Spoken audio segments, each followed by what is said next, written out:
Mari kita buka ibadah ini dan saya sampai sudah berdiri bersama-sama.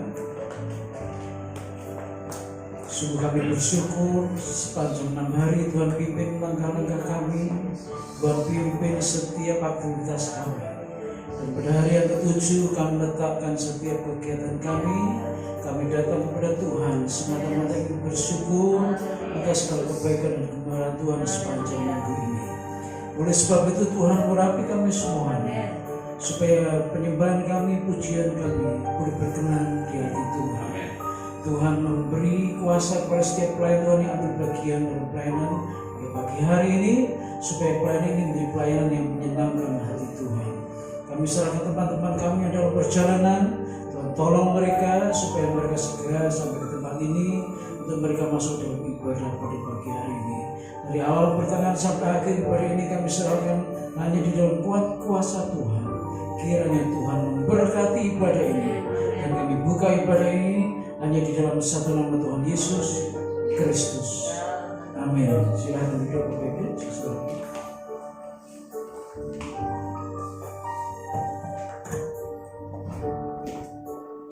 Shalom saudara, selamat pagi. Selamat kita kembali berkumpul dalam rumah Tuhan saudara. Mari kita persiapkan hati kita masuk ke dalam hadirat Tuhan. Kaulah segalanya dalam hidup kami Tuhan. Kau Bapa yang mengasihi kami Yesus. Terima kasih Tuhan buat pagi hari yang indah ini.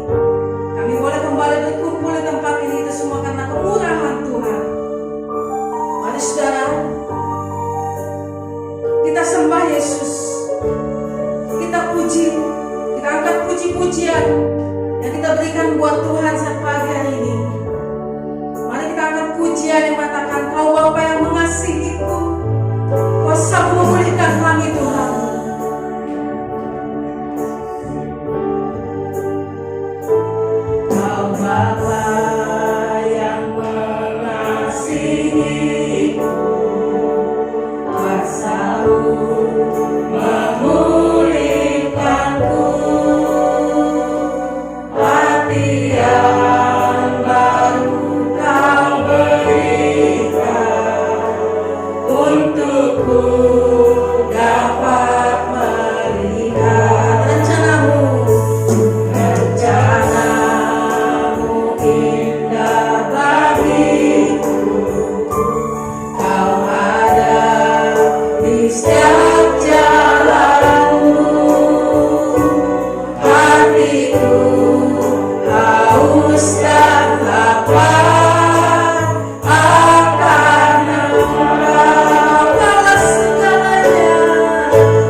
oleh segalanya yang selalu ada dalam hidup kami. Terpujilah nama-Mu Tuhan. Haleluya. Di dalam nama Tuhan ada keselamatan kekal. Amin saudara. Sebab Dialah jalan kebenaran dan jalan kehidupan. Itulah yang Yesus katakan. Haleluya. Haleluya. Ada nyanyi itu lagi bagi Tuhan.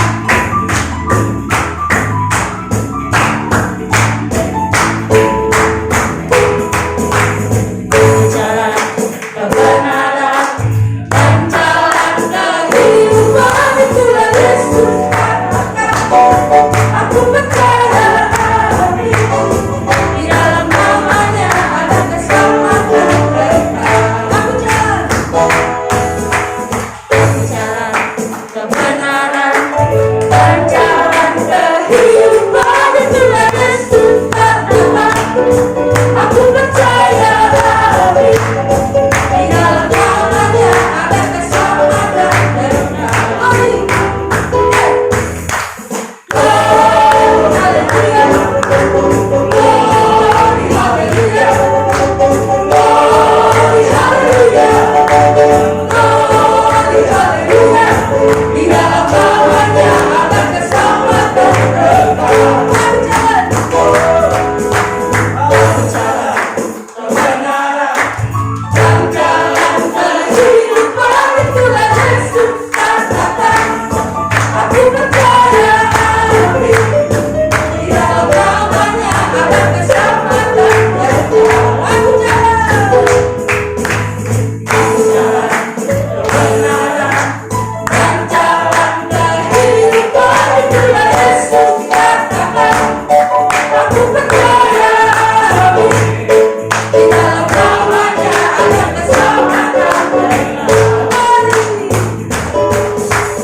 Haleluya. Kita akan puji Tuhan saudara. Betapa baiknya Engkau Tuhan, kasih-Mu tiada berkesudahan.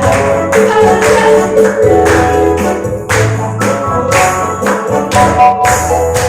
Betapa baiknya Engkau Tuhan, kasih-Mu tiada berkesudahan.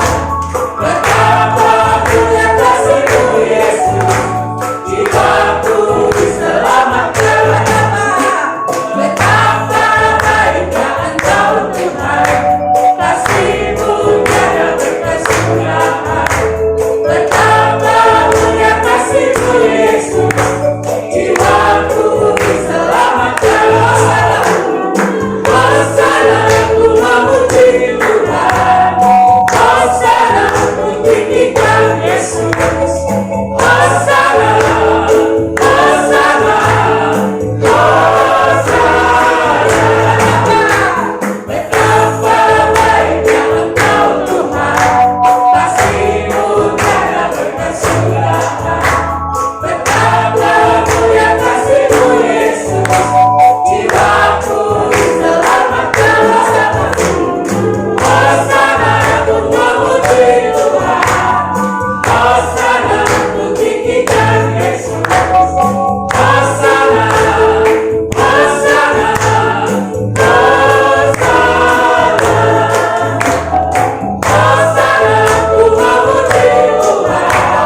Kita angkat pujian betapa baiknya Engkau Tuhan yang bertugas dan persilakan untuk melayani.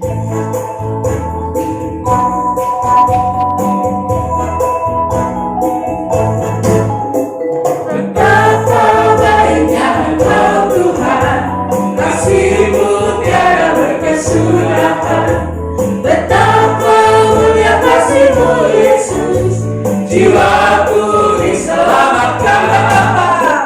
Betapa baiknya Engkau Tuhan, kasih-Mu tiada berkesudahan. Betapa mulia kasih-Mu Yesus, jiwaku diselamatkan. Hosana, Hosana, ku memuji Tuhan. Hosana, ku tinggikan Yesus. Hosana, Hosana, Hosana, Hosana, Hosana. Kita berikan buat Tuhan. Tuhan memberkati persembahan yang kita berikan dengan tulus hati dan dengan hati yang sukacita. Tuhan akan senang. Terima kasih Tuhan. Jika sebentar lagi kami mau mendengarkan firman Tuhan, persiapkan hati kami Tuhan. Sering kami tidak mengerti jalan-jalan-Mu Tuhan, bagai di belantara yang kelam. Tapi ajar kami untuk tetap percaya kepada Engkau Tuhan, mempercayai firman-Mu ya dan amin Tuhan. Ajar kami memahami semua yang Kau ingin dalam hidup kami Tuhan. Terima kasih Yesus.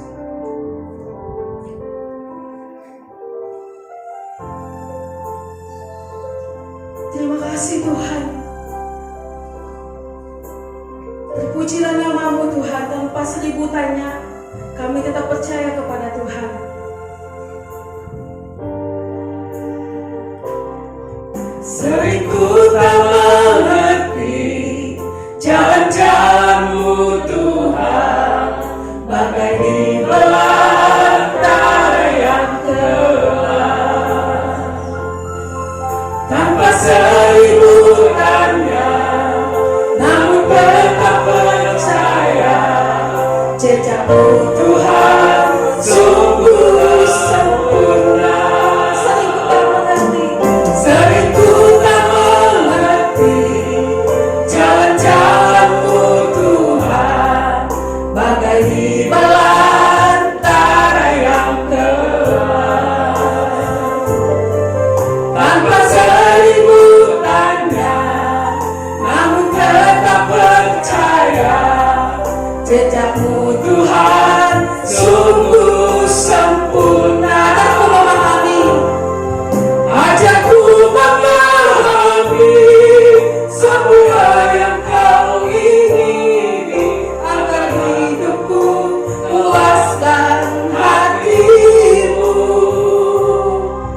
Bagi-Mu aku rela sepenuh hati menghamba, serahkan diri genapi firman-Mu. Sering ku tak mengerti Tuhan jalan-jalan-Mu Tuhan. Terima kasih Tuhan. Ajar kami memahami semua yang Kau ingin dalam hidup kami Tuhan. Haleluya Yesus. Bagi-Mu kami dalam menghamba seumur hidup kami Tuhan, memuaskan hati-Mu, menyenangkan Engkau Tuhan. Terima kasih Yesus. Mari saudara, saya undang saudara bangkit berdiri. Katakan, sering ku tak mengerti jalan-jalan-Mu Tuhan, bagai di belantara yang kelam. Sering ku tak mengerti jalan-jalan-Mu Tuhan, bagai di belantara yang kelam. Tanpa seribu tanya, namun tetap percaya, jejak-Mu Tuhan sungguh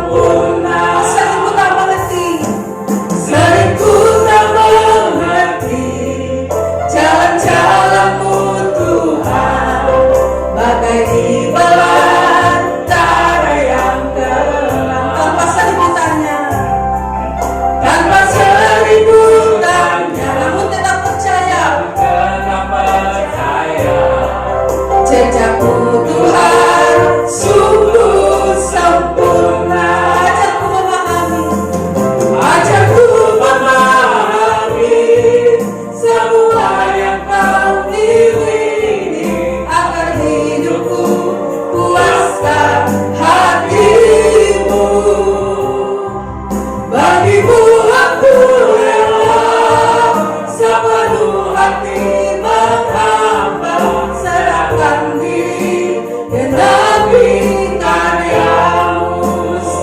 Mari kita angkat pujian ini sekali lagi, saudara. Sering ku tak mengerti, sering ku tak mengerti jalan-jalanmu Tuhan, bagai di belantara yang gelap. Tanpa selimutannya, namun tetap percaya, jejakmu Tuhan sungguh sempurna. Ajarku memahami semua yang kau ingini, agar hidupku puaskan hatimu. Bagimu aku sepenuh hati menghamba, serahkan diri, genapi karya. Ajarku memahami, ajarku memahami semua yang kau ingini, agar hidupku puaskan hatimu. Bagimu aku sepenuh hati menghamba, serahkan diri, genapi karyamu. Serahkan diri, genapi karyamu. Serahkan diri, genapi karyamu. Beri kemuliaan buat Tuhan.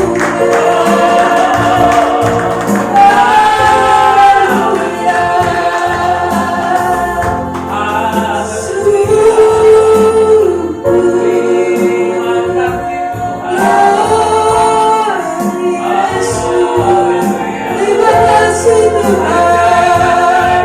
Ajar kami untuk tetap percaya kepada Engkau. Haleluya, haleluya.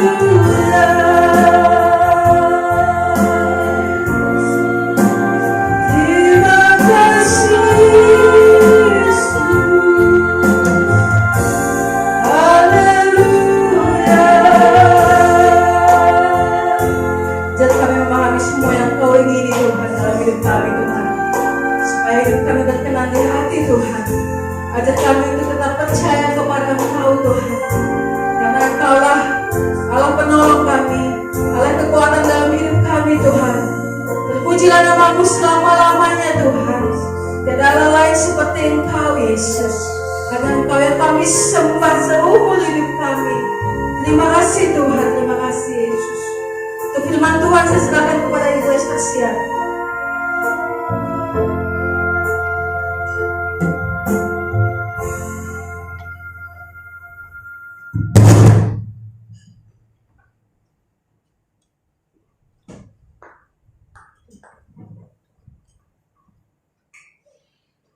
Haleluya Yesus. Seperti pujian ini Tuhan yang sudah kami naikkan, itulah kerinduan kami. Sepanjang hidup kami mau memuaskan hati Tuhan lewat kehidupan kami, yang selalu mau menyenangkan hati Tuhan, yang mau selalu memuliakan nama Tuhan, sehingga hidup kami menjadi berarti Tuhan, sebab Tuhan sudah angkat kami. Terima kasih Tuhan.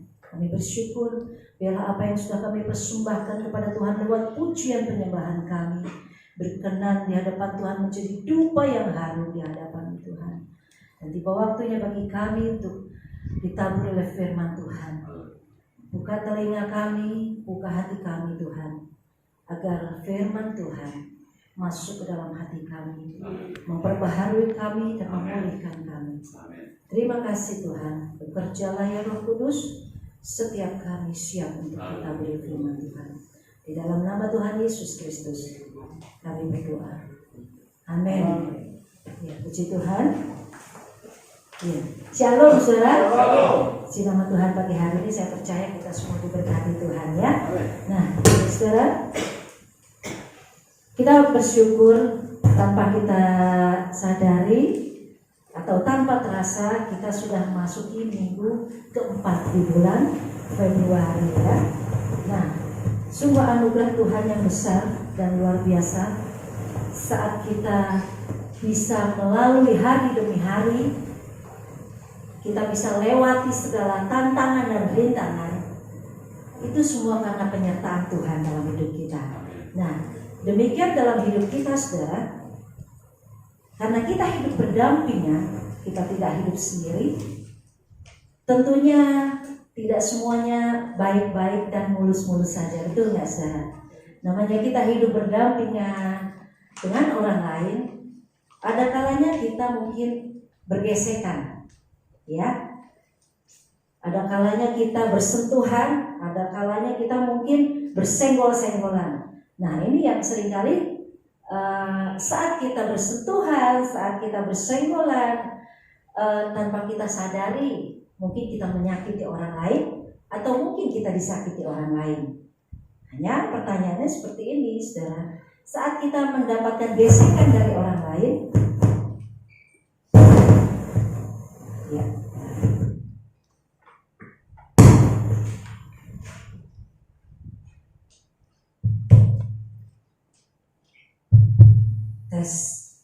ya, saat kita bergesekan dengan orang lain, apakah saat kita merasa disakiti orang lain atau tersakiti oleh orang lain, mau nggak ya kita mengampuni? Nah itu, ya, mau nggak kita memaafkan?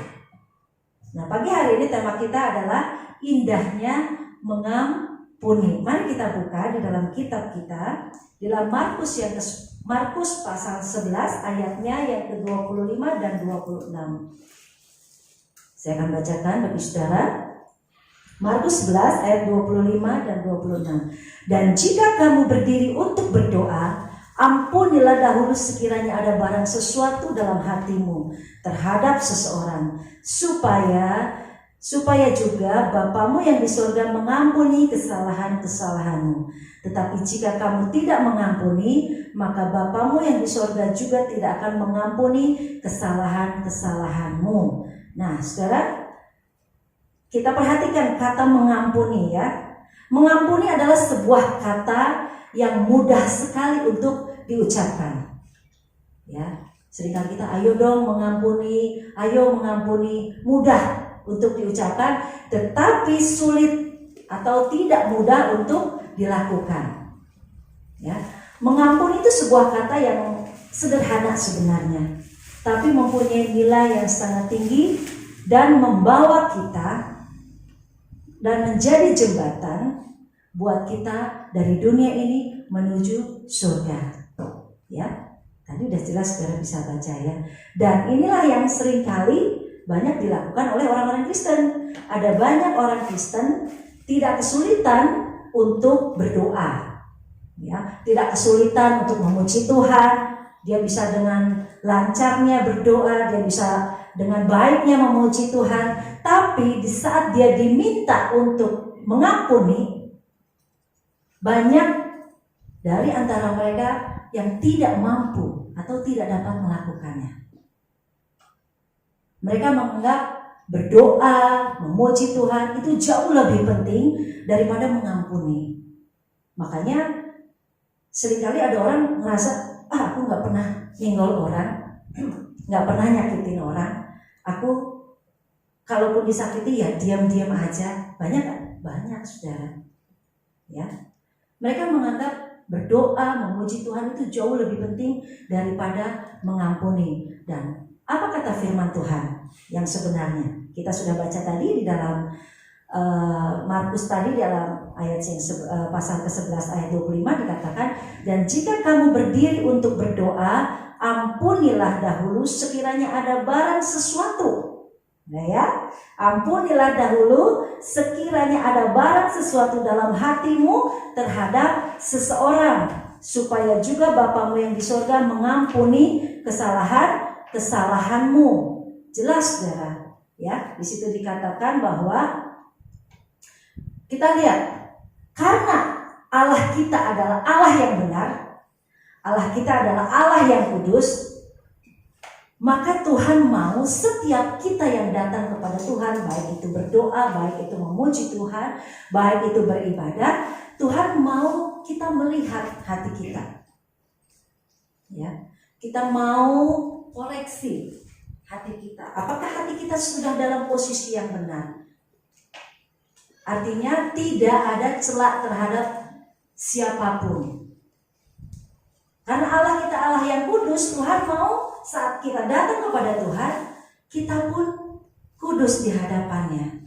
Tidak ada noda, tidak ada celah yang bisa menghambat doa kita kepada Tuhan, yang bisa mengganjal doa kita kepada Tuhan. Itu yang Tuhan mau, ya. Tuhan tidak mau ada celah saat kita datang kepada Tuhan. Makanya tidak boleh ada dosa, walaupun dengan menyimpan kesalahan orang lain. Ada yang tahu nggak waktu kita menyimpan kesalahan orang lain? Nggak ada yang tahu, saudara. Hanya kita pribadi yang tahu saat kita merasa tersakiti oleh orang lain. Udah kita berbuat baik sama dia, kok dapatnya ini ya? Dia malah menyakiti hati saya. Dia tahu? Dia nggak tahu. Mungkin tanpa sengaja atau mungkin sengaja, kita nggak pernah tahu. Tapi yang tahu secara pribadi hati kita itu ya kita sendiri. Nah, maka dari itu Tuhan katakan dengan jelas di sini dikatakan bahwa dan jika kamu berdiri untuk berdoa, ampunilah dahulu siapa? Sekiranya ada orang yang berdosa sama kita. Tuhan mau engkau berdamai terlebih dahulu terhadap orang yang menyakiti hati saudara. Bukan diam-diam dengan tenang-tenang kita berdoa, enggak. Tuhan mau kita berdamai dulu, selesaikan dulu, sehingga hati kita tatkala datang kepada Tuhan itu bersih di hadapan Tuhan. Ya, jadi tidak mau Tuhan ada dosa saat kita datang kepada Tuhan, sekalipun hanya menyimpan kesalahan orang lain dan orang lain nggak tahu kita menyimpan sesuatu di dalam hati kita. Ya, jadi saudara, bukan berdoa dulu baru kita mengampuni, betul? Kata firman Tuhan, ya.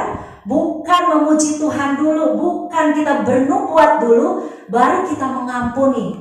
Tetapi firman Tuhan katakan di dalam Markus 11 ayat 25 kita harus mengampuni terlebih dahulu. Orang yang serasa membuat hati kita jengkel, membuat hati kita tersakiti, membuat hati kita kesal. Kita harus bereskan dulu, kita harus ampuni dia dulu. Baru kita bisa berdoa dengan hati yang tenang, dengan hati yang damai. Kita juga bisa berdoa dengan leluasa kepada Tuhan tanpa ada sesuatu yang mengganjal atau menghambat doa-doa kita kepada Tuhan. Ya, saudara bisa saja berdoa di rumah saudara ataupun di tempat ini, ya. Saudara berdoa dan sebelumnya mungkin saudara udah bertengkar dengan suami kah, dengan istri kah, nggak ada orang lain yang tahu. Ya, mungkin saudara dari rumah sudah marah-marah sama anak-anak, saudara bisa berdoa. Sekalipun saudara sudah marah-marah, tapi apa yang kita doakan itu semuanya jadinya mubazir, sia-sia. Semuanya menjadi sia-sia karena ada yang menghambat doa kita. Ya, ada kesalahan orang lain yang kita simpan dan kita tidak mau ampuni. Dan kita tidak mau maafkan. Itu sepele saudara, tapi sebenarnya itu efeknya itu besar, dampaknya itu besar. Ya, jadi saudara bisa berdoa setelah bertengkar bisa, orang lain nggak tahu. Udah marah-marah di rumah, ya, saudara berdoa sepertinya tenang, sebenarnya nggak bisa ditipu. Saudara, hati kita itu nggak akan pernah bisa tenang. Walaupun kita penuhi hidup kita dengan doa, tapi kalau ada perkara yang belum diselesaikan, belum dibereskan, tetap itu mengganjal setiap doa-doa kita. Doa-doa kita menjadi percuma dan mubazir. Ya, bisa saudara berdoa sambil nyimpen kesalahan orang lain, bisa nggak? Bisa. Ada yang tahu? Nggak ada yang tahu selain saudara sendiri. Ya, bisa. Kalau kita nggak ngomong sama orang, kan nggak ada yang tahu kalau kita jengkel sama dia. kita disakiti, merasa tersakiti sama dia, kita nggak akan dia nggak akan pernah bisa tahu kalau kita tidak pernah mengatakannya, ya. Jadi maka dari itu bisa segala sesuatu kita lakukan saat kita berdoa dengan hati yang kesal, bisa saudara. Tapi Tuhan nggak mau seperti itu. Tuhan mau berhenti dulu berdoanya, percuma kita berdoa juga, apa yang kita naikkan kepada Tuhan itu sia-sia, mubazir, ya. Lebih baik kita koreksi hati kita. Kenapa ya selama ini doa-doa kita nggak dijawab Tuhan? Kenapa ya selama ini saya berdoa toh tapi hidup saya seperti ini aja gitu kan? Nggak ada perubahan, nggak ada sesuatu yang baru yang bisa kita terima dari Tuhan. Nah, ternyata ada sesuatu, ya, yaitu kita menyimpan kesalahan orang lain dan kita tidak bisa mengampuni. Tuhan mau bereskan dulu, berhenti berdoa, bereskan. Setelah beres baru kita berdoa lagi. Nah, itu yang Tuhan mau, ya. Nah, bisa juga saudara berdoa dengan tekun, berdoa berjam-jam, bertekuk lututnya kuat untuk berdoa, nangis kepada Tuhan malam-malaman. Bisa. Memang sebenarnya itu kerinduan kita, ya. Bagus saudara berdoa semalam-malaman, bahkan ditambahkan dengan berbahasa roh. Tapi kita nggak pernah mendapat sesuatu dari hasil doa kita itu. Tuhan bilang udah, berhenti dulu. Tuhan bilang stop. Koreksi dulu hati kita. Koreksi dulu hatimu. Adakah yang menghambat hatimu untuk bisa berdoa dengan leluasa, dengan tenang? Kalau kita mohon pada Tuhan, kenapa setiap kali doa kita ini kok kelihatannya begitu aja hidup kita? Kita mohon pada Tuhan, Tuhan terangi hatiku supaya aku mengerti ada apa, ya, di dalam hatiku. Tuhan akan buka. Ternyata kita punya sesuatu. Nah, Tuhan minta ampuni dulu, ya. Ampuni dulu baru berdoa lagi. Nah, dengan demikian itu baru efisien doa saudara, ya. Enggak berapa lama kita berdoa. Ini bukan masalah sabar atau tidak sabarnya, tapi untuk kali ini Tuhan mau. Kenapa ada sesuatu yang menghambat dari setiap doa kita, tapi kita tidak bisa merasakan apa-apa gitu, biasa-biasa saja, ya. Tuhan mau kita mengkoreksi hati kita, lihat ada apa sih sebenarnya dalam hidup kita sehingga kita tidak mendapat apa-apa. Nah, ini yang seringkali tidak kita sadari. Ternyata ada dosa. Dosanya apa? Mungkin saudara gak menyakiti orang lain, tapi saudara bisa aja kan kita berusaha hidup untuk tidak menyakiti orang lain, tidak menyenggol orang lain, tidak membuat orang lain tersinggung. Tapi ada kalanya kita merasa tersinggung, ya kan? Nah, yang tahu kan hanya kita sendiri. Maka itu kita harus berusaha menyadari, oh ini kuncinya. Yang menjadi doa-doa kita tidak naik kepada Tuhan, yang membuat hidup kita seperti ini saja, ternyata kita menyimpan kesalahan orang lain, ya. Bisa gak kita menyimpan kesalahan pasangan kita? Bisa kita menyimpan kesalahan suami kita, bisa juga kita menyimpan kesalahan istri kita, bisa juga kita menyimpan kesalahan anak kita, ya, atau siapapun. Bisa saudara. Kita gak pernah mau ngomong, kita gak pernah mau bicara, gak terbuka, kita simpen dalam-dalam sampai menjadi akar pahit. Bisa saudara. Saudara pernah ya ada seorang hamba Tuhan selama bertahun-tahun ternyata dia sakit hati sama istrinya. Itu hamba Tuhan. Apalagi kita, ya, istilahnya, jangankan kita orang biasa, orang awam, hamba Tuhan juga bisa sakit hati. Sampai sakit hatinya itu dia menderita suatu penyakit di dalam tubuhnya. Nah, saudara, ternyata setelah dilihat dari penyakitnya itu, ternyata ada sesuatu yang tidak pernah dia bisa lepaskan, yaitu pengampunan. Karena dia merasa istrinya itu tidak memperhatikan dia, tidak memperdulikan dia. Jadi bertahun-tahun itu dia simpan di dalam hatinya sampai berakar.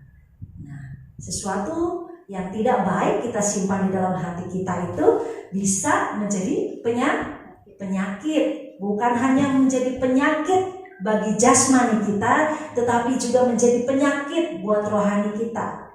Betul, saudara? Jadi jangan mau kita menyimpan kesalahan orang lain dalam hati kita. Kalau kita merasa kita tersakiti, ayo cepet-cepet bereskan, selesaikan. Kita mohon, Tuhan, aku mau mengampuni dia. Ya, bagaimana sih supaya bisa melepaskan pengampunan? Kan aku udah berbuat baik buat dia. Aku sudah melayani dengan sungguh-sungguh, tapi apa yang aku terima hasilnya tidak seperti yang aku harapkan. Malah aku menerima sesuatu yang menyakitkan. Ya, seringkali kita melayani, seringkali kita berbuat sesuatu, tapi orang tidak terima hasilnya dengan baik apa yang sudah kita lakukan dengan sungguh-sungguh. Ada nggak? Ada, saudara, ya. Kita merasa kita udah kerja sungguh-sungguh, udah kerja benar-benar, tapi hasil kita tuh nggak bisa diterima dengan baik dengan atasan kita, dengan orang yang dekat dengan kita, bisa saja. Dan kita menjadi marah, kita menjadi menyimpan kesalahan orang lain itu dalam hati kita. Nah, bagaimana supaya kita bisa melepaskan pengampunan? Nah, saudara, di dalam 1 Korintus 13 ayat 7 di sini dikatakan, ia menutupi segala sesuatu. Mari kita buka ya supaya jelas.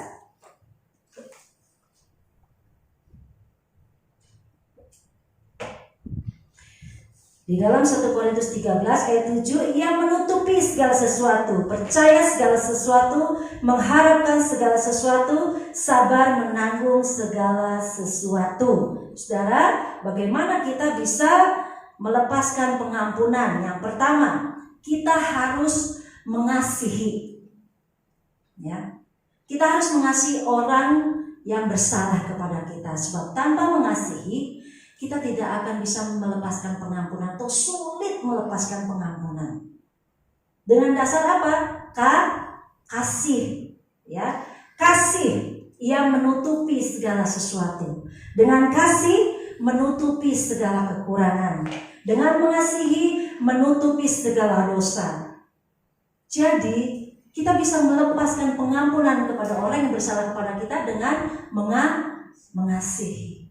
Tanpa mengasihi, kita tidak akan bisa melepaskan pengampunan kepada orang yang bersalah kepada kita. Nah, jika saudara mau mengampuni orang lain, saudara harus dipenuhi kasih Tuhan. Ya, saudara mau mengampuni orang yang bersalah kepada saudara? Bagus. Ya. Tapi bagaimana saudara bisa mengampuni kalau saudara tidak punya kasih? Kalau hati saudara tidak dipenuhi dengan kasih Tuhan, sulit saudara melepaskan pengampunan saudara. Ya. Bagaimana kita bisa dipenuhi dengan kasih Tuhan? Saudara, kalau kita ingat waktu kita masih ada di dalam dosa dan kita hidup dalam dosa, Allah yang mengasihi kita itu menangkap saudara dan saya. Dia mau menebus segala kesalahan yang pernah kita buat sepanjang hidup kita, dan dia mau tebus semuanya di atas kayu salib. Dia berikan hidupnya buat kita. Yang seharusnya kita menanggung segala dosa-dosa kita, tapi dengan keberadaan kita nggak bisa menanggung beban dosa kita, betul saudara? Tapi Tuhan dengan kasih-Nya mau menanggung dosa kita. Dia mau selamatkan saudara dan saya. Dia ampuni dosa saudara dan saya dengan buktinya. Dia mati di atas kayu salib buat kita semuanya. Bagaimana kita bisa dipenuhi kasih Tuhan? Kita menerima kasih Allah terlebih dahulu. Kalau kita ingat Tuhan menyelamatkan kita, maka kita bisa. Dan kita akan bisa mengampuni, bisa mengasihi orang yang sudah bersalah kepada kita. Sekalipun kesalahannya kelihatannya besar, tidak bisa terampuni, tidak bisa termaafkan. Tapi kalau kita ingat betapa Tuhan mengasihi kita, betapa Tuhan sudah mengangkat kita, maka kita akan bisa mengasihi Dia. Kita bisa mengasihi Dia, saudara. Nah, jadi bagaimana kita bisa dipenuhi dengan kasih Tuhan? Kita ingat Tuhan sudah lebih dulu mengasihi kita. Dia sudah mengangkat kita menjadi anaknya. Itu luar biasa, saudara.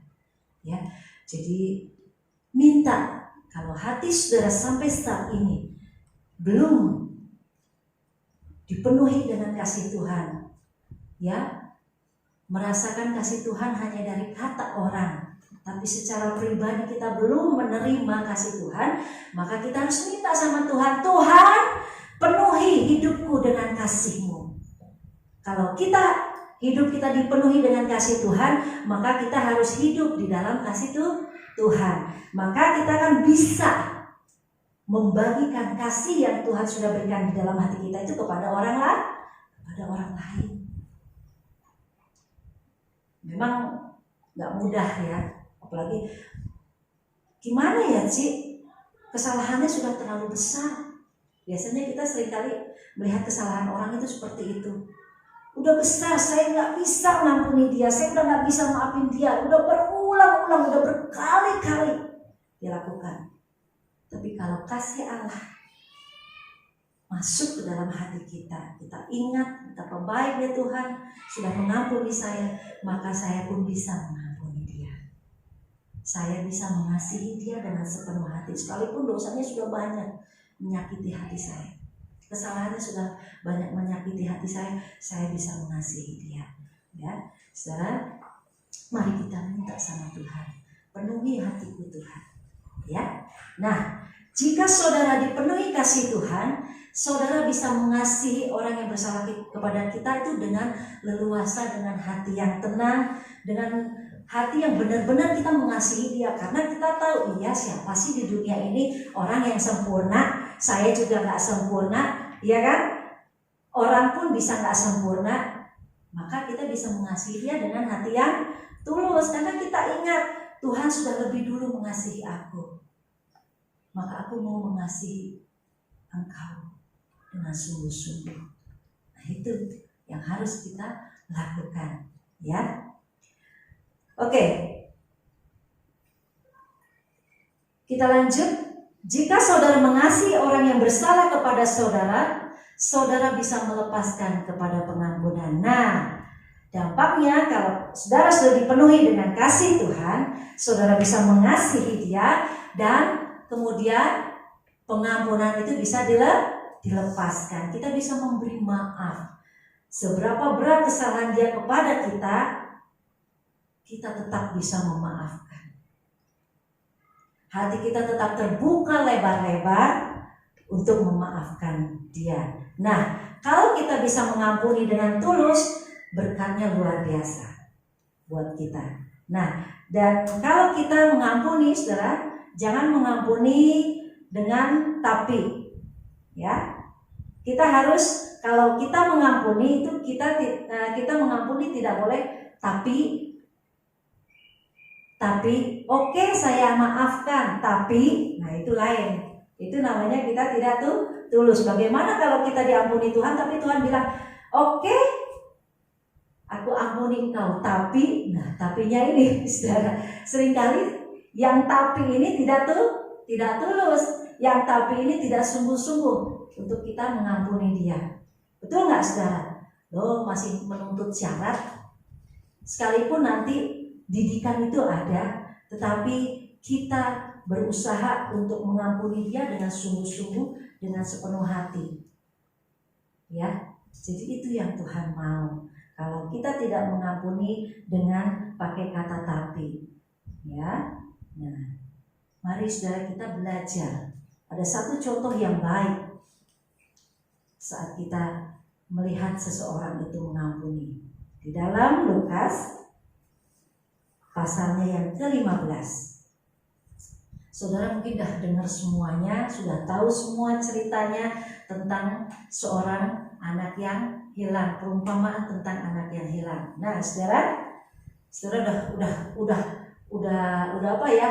Udah sering banget kali dengar cerita ini, tapi kita mau belajar lagi. Ya, kita dengar Tuhan cerita ada seorang anak yang meminta harta warisan kepada ayahnya, yang memang mungkin belum waktunya untuk dibagi, tapi dia bersikeras dengan memaksa, dia minta sama bapaknya.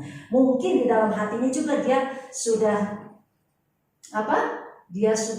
mendoakan bapaknya, aduh moga-moga bapakku ini cepat mati supaya warisannya cepat dibagi. Ya, biasanya orang kalau udah mikir melihat orang tuanya berlimpah harta, dia mikirnya kapan harta warisan dibagi, ya kan? Biasanya harta warisan dibagi itu nunggu orang tua sudah nggak ada, sudah meninggal, baru harta warisan itu bisa dibagi. Tapi ini buat anak yang hilang, dia nggak sabar saudara, dia pengen cepat-cepat harta warisan itu yang menjadi bagian itu dia dapat. Maka dia ngomong sama bapaknya terang-terangan saudara, dia minta bagian dia. Nah, kalau kita ngomong sama orang tua kita minta warisannya gimana? Anak nggak tahu diuntung, betul nggak saudara? Nggak tahu dia orang tua masih hidup minta harta warisan. Lebih baik gak usah dikasih, biasanya seperti itu saudara. Tapi anak ini dia minta sebelum waktunya, karena dia bersikeras, ya bapaknya memberikan apa yang menjadi bagiannya. Ya, nah saudara, kemudian dia dapatkan itu harta dari bapaknya, mau nggak mau bapaknya berikan karena anaknya terus memaksa. Setelah dia dapat, dia jual semua yang sudah dia terima dari bapaknya. Harta warisan yang sudah dia jadikan uang, dia bawa keluar dari rumah bapaknya. Pergilah dia merantau keluar kota. Di sana dia hidup berpesta pora, berfoya-foya dan hidup dalam dosa. Sewaktu dia punya segalanya, banyak orang yang deketin, betul nggak? Ya, nggak ada orang yang mau jauh-jauh sama orang yang punya harta banyak. Lebih baik deket-deket, ya, bisa nikmatin sebagian hartanya, ya kan? Nah, waktu dia berlimpah harta, dia banyak didekati orang sampai satu titik, karena dia hidup dengan cara yang tidak benar, dengan mengelola yang tidak benar dari berkat yang dia terima dari bapaknya, maka habislah harta itu. Waktu harta itu habis, tidak ada seorang pun yang mau dekat dengan dia. Bahkan hanya tinggal selembar baju yang dipakai dia. Bukan hanya selembar baju saudara, buat makan pun dia sudah nggak bisa. Udah nol. Dia buat makan dirinya sendiri aja udah nggak bisa. Sampai-sampai dia bekerja di satu peternakan dan dia melihat babi-babi itu kok enak ya makannya ya tanpa kekurangan, sedangkan dia sendiri kekurangan. Sampai dia mau makan makanan babi itu, tetapi orang yang punya peternakan itu nggak memberi. Waktu dia menyadari, dia diam, dia menyadari bahwa selama ini dia sudah bersalah kepada bapaknya. Dia menyadari waktu dia tinggal sama bapaknya semua dia bisa dapatkan, tapi dengan cara yang salah dari hidupnya dia bisa merasakan menjadi orang yang betul-betul susah. Istilahnya orang bilang sekarang melarat, betul-betul dia melarat. Akhirnya dia sadar dia harus kembali kepada bapaknya. Dan dia berani kan ambil keputusan, dia harus pulang, dia harus kembali kepada bapaknya, dan dia berjalan. Dan waktu masih jauh dia sudah melihat itu rumah bapaknya. Dan waktu dia masih ada di tempat yang jauh, bapaknya yang selalu menantikan dia melihat anaknya ada di kejauhan. Nah saudara, kalau kita sebagai orang tua melihat anak seperti ini, sebagai manusia kita nggak mungkin mau terima dia lagi. Biarin dididik dulu, biar diajar dulu, biar dia terima dulu apa yang sudah dia perbuat. Biasanya seperti itu. Tapi bapak yang ini lain, saudara. Anaknya masih jauh, dia sudah bisa melihat itu anaknya kembali. Bapaknya begitu mengasihi anaknya. Maka dari itu waktu anaknya memberanikan diri menemui bapaknya nggak segan-segan. Dia peluk anaknya erat-erat. Dia mengampuni kesalahan anaknya. Sekalipun dosanya sudah berat ya, kalau mau dibilang, tetapi bapaknya tetap mengasihi. Nah inilah contoh yang baik yang Tuhan berikan lewat perumpamaan anak yang hilang. Kita harus bisa mengampuni orang yang bersalah kepada kita. Bagaimana? Kita harus mengasihi dia. Contoh yang baik sudah Tuhan berikan di atas kayu salib. Saat kita berdosa, Tuhan mengasihi kita. Dia mau mengampuni kita, ya, dalam segala keberadaan kita. Amin, saudara. Nah, jadi belajarlah, sebab mengampuni atau pengampunan itu menjadi jembatan dari dunia untuk kita menuju surga. Di dalam ayat yang ke-20 kan tadi dikatakan bahwa kalau engkau tidak mengampuni, Bapakmu yang di surga pun tidak akan mengampuni. Ya, jadi kita harus mengampuni dengan sungguh-sungguh. Jika Anda tidak melepaskan pengampunan di dunia ini, maka surga pun tidak melepaskan pengampunan buat saudara. Ya, jadi kita belajar. Mari kita lepaskan pengampunan. Karena itu yang bisa membuat kita bertemu dengan Bapa di surga. Kalau kita tidak mau melepaskan pengampunan, maka Tuhan katakan, Bapa yang di surga pun tidak akan mengampuni. Bagaimana kalau orang mengampuni kan cukup sekali. Orang kalau udah 2-3 kali melakukan hal kesalahan yang sama, sudah gak patut diampuni. Tapi firman Tuhan katakan berapa kali kita harus mengampuni. Petrus bertanya sama Tuhan, Tuhan berapa kali saya harus mengampuni? 7 kali kan? Dia katakan seperti Tuhan bilang enggak? Enggak. Tetapi 70 kali 7 berarti 70 kali 70 kali 70 sampai 7 kali, artinya kita tidak terhitung. Sekalipun orang yang sama melakukan kesalahan kepada kita, orang yang sama menyakiti hati kita, orang yang sama membuat jengkel terus hati kita tetap harus mengasihi dia, kita tetap harus mengampuni dia. Itu yang Tuhan mau. Jadi mari kita belajar melepaskan pengampunan. Maka kalau kita sudah bisa melepaskan pengampunan, betapa indahnya itu pengampunan. Amin, saudara. Mari kita mau lebih lagi dengan sungguh-sungguh. Tidak dengan pura-pura mengasihi dia, tidak dengan pura-pura mengampuni dia, tidak dengan pura-pura memaafkan dia, tetapi dengan hati yang sungguh-sungguh, dengan hati yang tulus kita mengampuni dia. Sebagaimana Tuhan sudah mengampuni kita, maka kita mengampuni dia dengan tulus. Amin. Demikian firman Tuhan pada pagi hari ini. Mari kita mau belajar lebih lagi mengampuni setiap orang yang bersalah kepada kita, supaya tidak menghambat setiap doa-doa kita dan tidak membuat setiap doa kita terbuang percuma dengan sia-sia. Mari kita berdoa bersama-sama. Haleluya Yesus. Haleluya Tuhan. Terima kasih Yesus. Terima kasih Tuhan. Kita mau meminta Tuhan, penuhi hatiku dengan urapan-Mu Tuhan. Baharui hatiku Tuhan. Terima kasih Yesus. Terima kasih Tuhan. Terima kasih Yesus. Terima kasih Tuhan. Mari kita datang kepada Tuhan sambil mengoreksi hati kita. Apakah hati kita sudah benar di hadapan Tuhan? Jikalau masih ada barang sesuatu di dalam hatimu, karena kesalahan seseorang terhadapmu.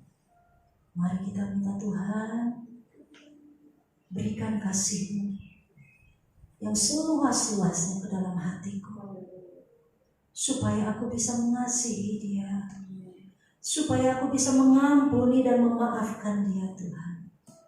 Sebagaimana Tuhan sudah mengampuni aku terlebih dahulu, sebagaimana Tuhan sudah mengasihi aku terlebih dahulu, aku juga mau mengasihi dia, Tuhan. Terima kasih Yesus. Untuk firman Tuhan saya serahkan padamu.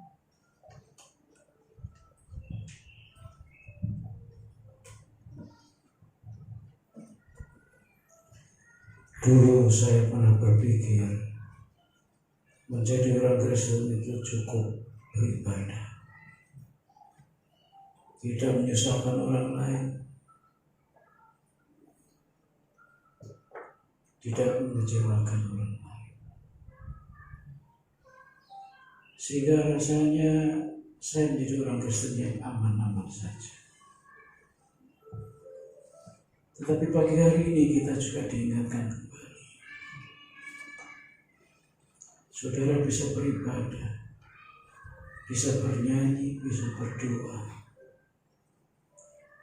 tapi kalau saudara nggak bisa mengampuni orang yang menyakiti hati saudara, apa yang saudara dan saya lakukan belum ada nilainya di mata Tuhan. Orang yang menyakiti saudara bukan orang yang tidak kenal dengan saudara, pasti orang yang mengenal saudara, dan bahkan mungkin sangat mengenal saudara.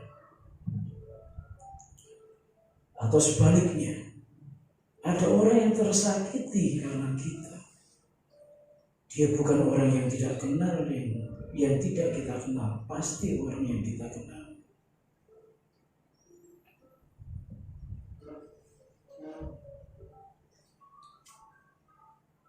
Sehingga ada sesuatu yang menghambat antara surga dan dunia, dan jembatannya hanya lewat pengampunan. Jika saudara bisa mengampuni di dunia ini, maka di surga pun akan melepaskan pengampunan buat saudara. Saudara dan saya tidak akan bisa mengampuni kalau saudara dan saya tidak dilimpahi dengan kasih Tuhan. Kasih Tuhan yang bisa mengasihi orang lain, bahkan orang yang menyakiti saudara.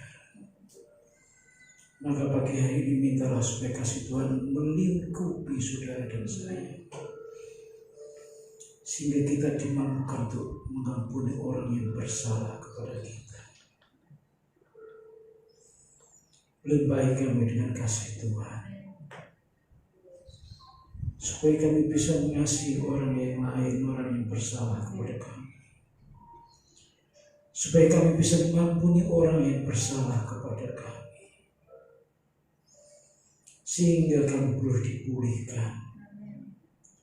Betapa indahnya pengampunan itu, karena pengampunan memulihkan semua hak yang harusnya kita miliki.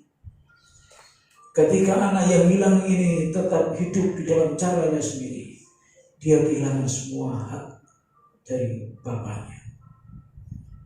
Tetapi ketika dia kembali kepada bapaknya dan pengampunan diberikan, maka semua hak akan diberikan kembali kepada anak ini.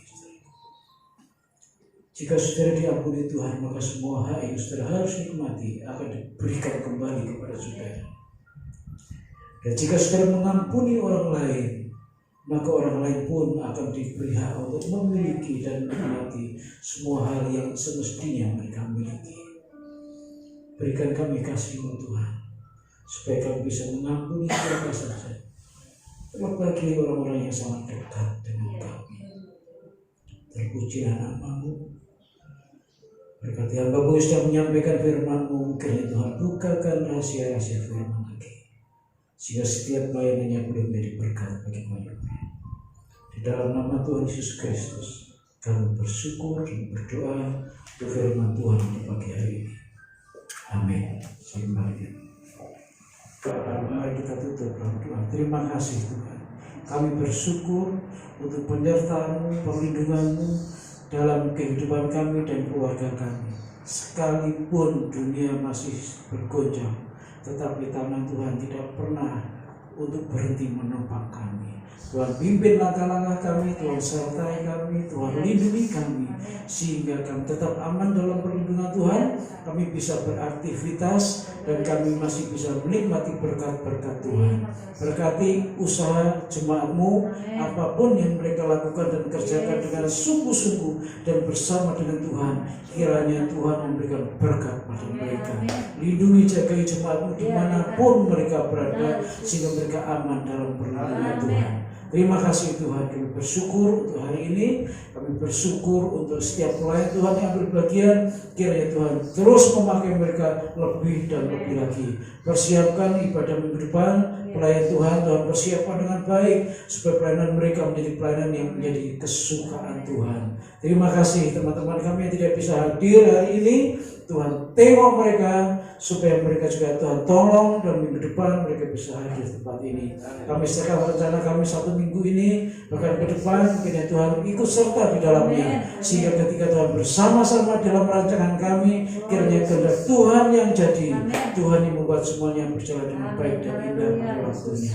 Terima kasih, kami akan kembali ke tempat kami masing-masing. Tuhan memberkati kami. Jemaat yang berkasih, mari kita akan kembali ke tempat kita masing-masing dengan membawa berkat Tuhan. Kasih karunia dari Allah Bapa, penyertaan dari Tuhan Yesus Kristus, dan persekutuan dengan Roh Kudus akan memimpin, menyertai, memberkati kita dari saat ini sampai Tuhan datang. Amin.